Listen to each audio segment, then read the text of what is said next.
Writing has served as a powerful spiritual discipline since time immemorial. Through the practice of putting words to mystery, inner longing, and sacred silence, writing becomes a connecting, enlightening, and healing ritual. A way to witness the divine in every day, to reflect on human existence and purpose. Poetry, especially, distills truth with reverence, offering a contemplative path where language becomes an ever-unfurling prayer, an ever-unfolding practice of being. And each word is both a step inwardly and a bridge to all that is. What if we were to write honestly, and write with honesty, we could rewrite ourselves into evolving existence, and in so doing, encounter something or someone. Something and someone. And on the, okay, here's funny thing, honesty. I asked an AI to help me with this. Just in case AIs are taking over the world, I want to invite them into my world, even though AIs are horrible for the environment. So I'm taking this opportunity to say, please don't, if you can't.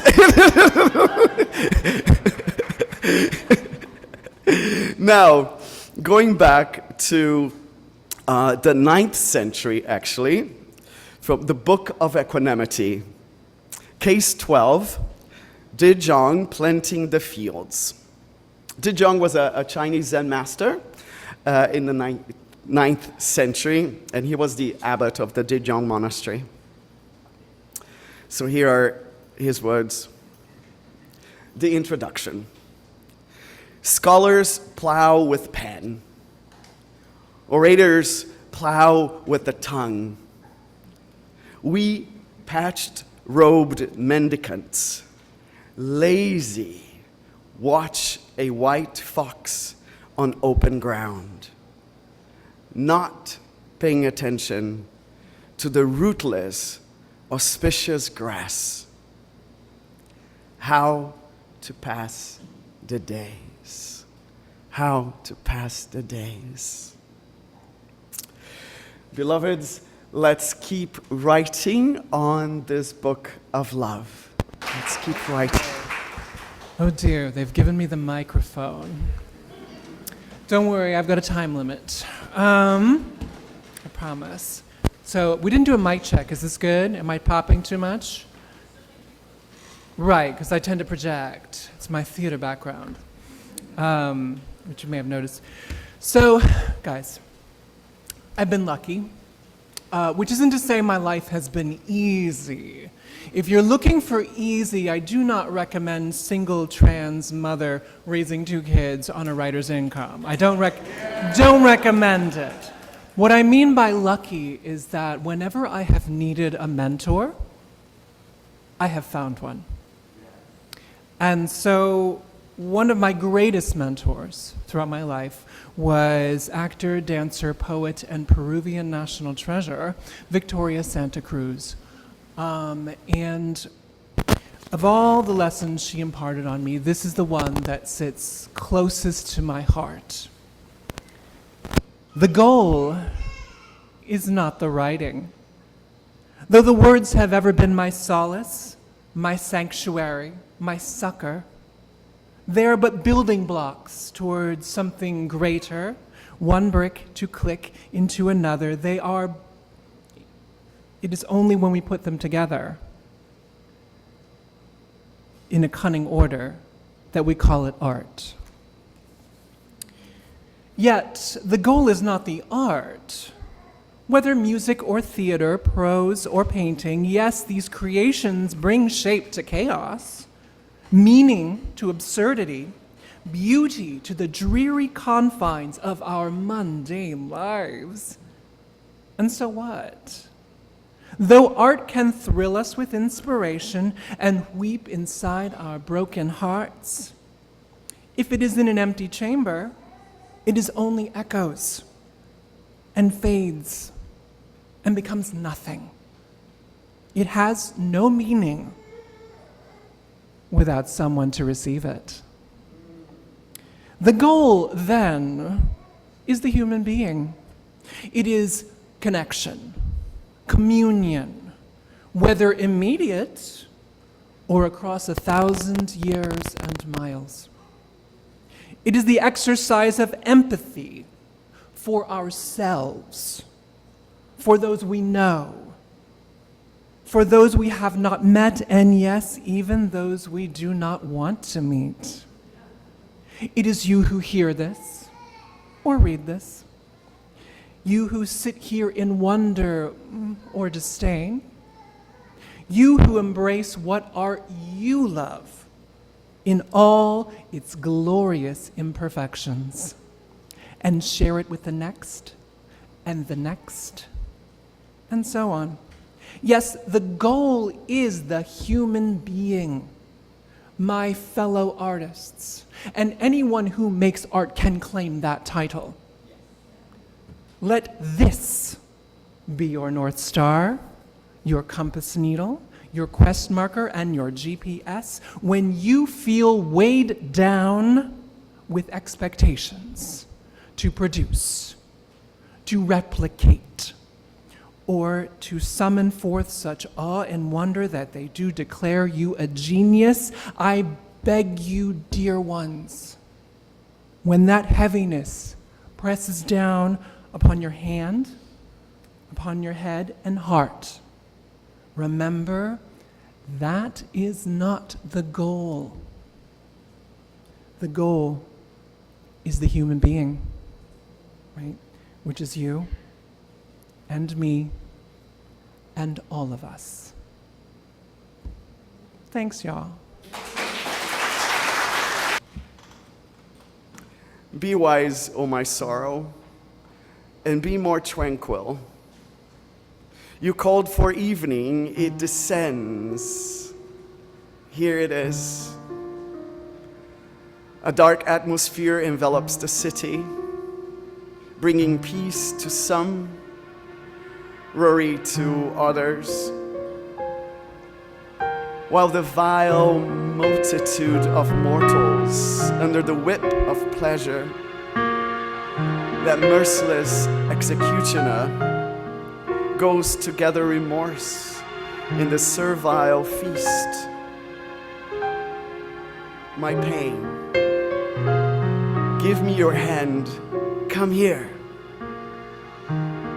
Far from them, see the dead years leaning over the balconies of the sky in outdated robes, smiling regret, rising from the depths of the waters. The dying sun falls asleep under an arch, and like a long shroud trailing in the east. Here, my dear, hear the sweet night walking.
love that chord.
Thank you.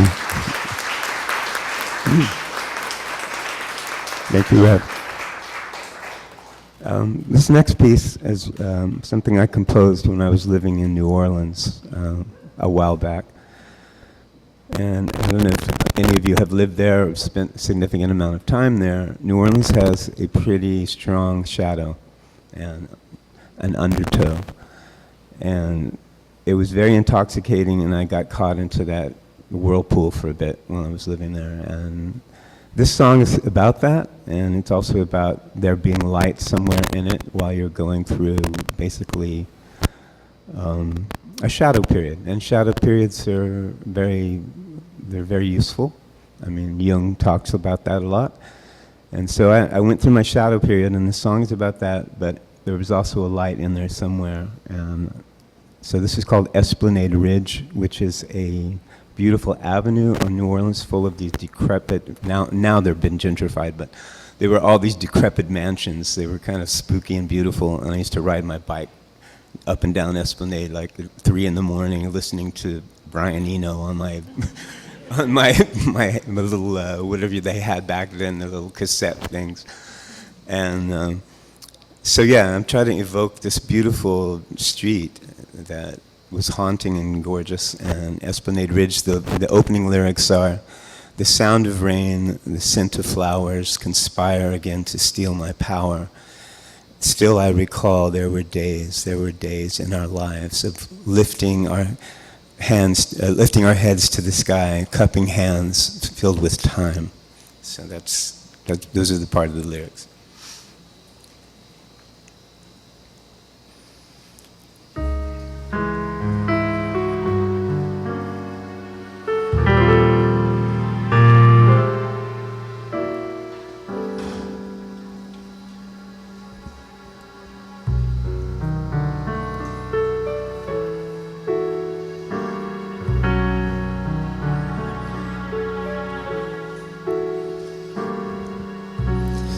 The sound of rain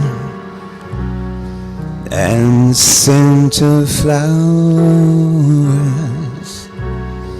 conspire again to steal my power. Still I recall with a sigh, those were days, those were days of lifting our hearts into the sky, cupping hands filled with time.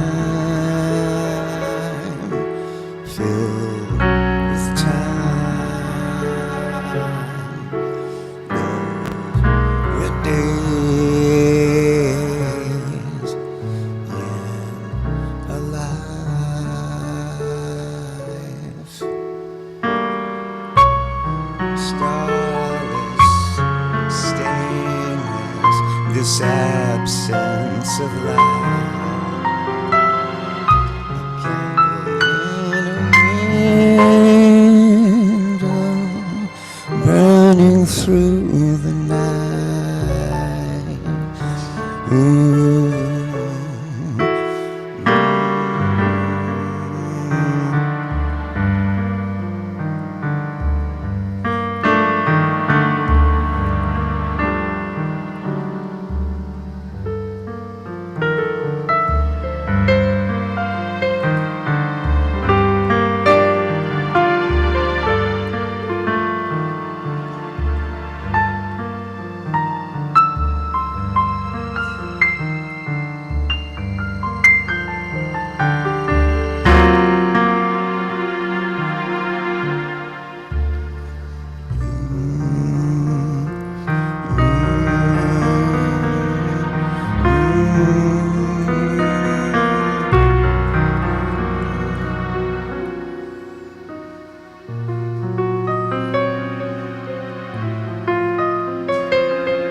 fire. Those were days. Those were days in our lives. So keep for the rain a smile and make your peace with the light.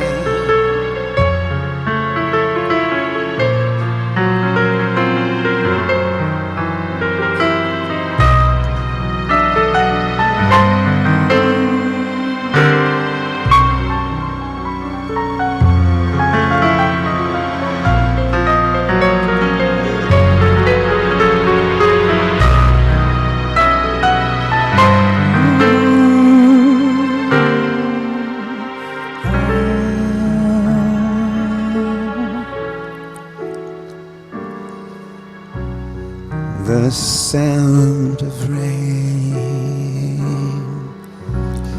and scent of flowers on esplanade under a starless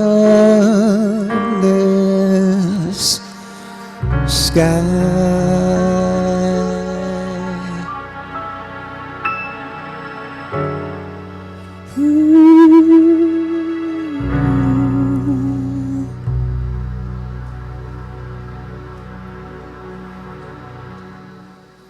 Thank you.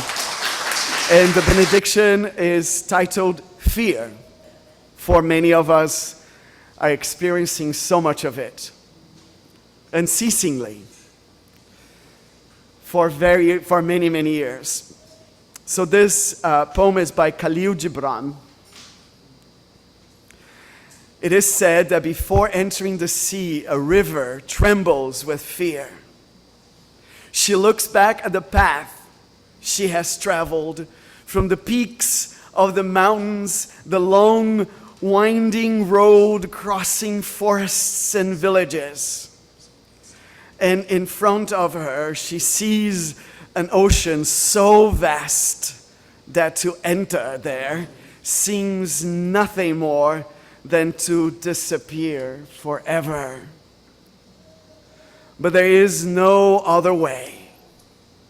The river cannot go back. Nobody can go back. To go back is impossible in existence.